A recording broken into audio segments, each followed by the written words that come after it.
Hello and welcome to day one of learning Excel in 30 days. आज हम सीखेंगे कैसे हम डायनामिक फिल्टर यूज करते हैं instead of static filters. Suppose आपके पास ये डेटा है। इस डेटा के अंदर आप देखिए यहाँ पे फ्रूट्स के अंदर बहुत सारा फ्रूट्स का नेम है एंड सिमिलरली वेजिटेबल्स के अंदर वेजिटेबल का नेम है और ड्रिंक्स के अंदर ड्रिंक्स का नेम है।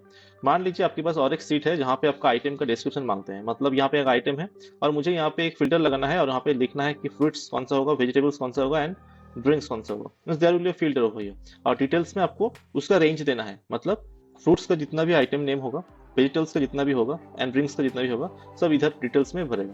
तो हम यहाँ पे फिल्टर्स कैसे यूज करेंगे, तो हम डायनामिक फिल्टर से ये काम कर सकते हैं। पहले तो हम आइटम के ऊपर सिलेक्ट करते हैं यहाँ पे, देन गो टू डेटा। अब डेटा के अंदर अब यहाँ पे आइए, यहाँ पे डेटा वैलिडेशंस। अब डेटा वैलिडेशन पे क्लिक करते हैं एंड इसके ऊपर यहाँ पे देखिए एनी वैल्यू है। अब एनी वैल्यू से यहाँ पे लिस्ट पे आ जाइए। अब ये सोर्स जो है, अब सोर्स को आप सिलेक्ट कीजिए, go to the previous sheet. Previous sheet में जाकर ये वाला है ना, यहाँ पे फ्रूट्स वेजिटेबल्स और ड्रिंक्स को सिलेक्ट करते हैं एंड प्रेस ओके। अब यहाँ पे देखिए आप ड्रॉप डाउन में सिलेक्ट किए, हम देखेंगे यहाँ पे तीनों रेंज आ गया, मतलब फ्रूट का हो गया, वेजिटेबल्स। तो यहाँ पे ये तो रेंज हो गया, लेकिन यहाँ पे डिटेल्स में क्या होगा ये हमको डिटरमाइन करना पड़ेगा।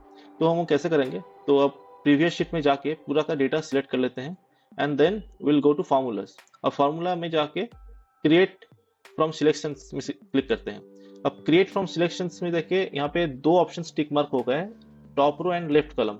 अब सिर्फ टॉप रो को रहने दीजिए सिलेक्ट करके एंड देन प्रेस ओके। अब यहाँ पे नेम मैनेजर में जाके आप वेरीफाई कर लीजिए। देखिए हर ड्रिंक्स के अंदर, फ्रूट्स के अंदर, टेबल वेजिटेबल के अंदर आपको जो रेंज जो है ना, वो रेंज सिलेक्ट ऑलरेडी हो गया है। Okay, close this. अब नेक्स्ट सीट में आ जाइए। अब नेक्स्ट सीट में यहाँ पे अगेन गो टू डेटा। अब डेटा वैलिडेशंस में आते हैं। अब डेटा वैलिडेशंस में यहाँ पे लिस्ट लिखते हैं, सिलेक्ट करते हैं और ये सोर्स में हम क्या करेंगे, हम इनडायरेक्ट फंक्शन का यूज करेंगे। जैसे कि लिखेंगे equals to indirect, then bracket start. अब मुझे ये आइटम का जो नेम है, इसको सेल है, उसको सिलेक्ट करते हैं, then bracket close, press enter और ओके। देखिए यहाँ पे एक ड्रॉप डाउन लिस्ट तैयार हो गया। अब इस ड्रॉप डाउन को क्लिक कीजिए। अब देखिए सिर्फ वेजिटेबल्स के अंदर जितना भी रेंज है वो आ गया। मतलब ये डायनामिक लिस्ट, अगर यहाँ पे वेजिटेबल को हम चेंज करते हैं फ्रूट्स में, अब देखेंगे इस डिटेल्स में भी ये भी चेंज हो गया।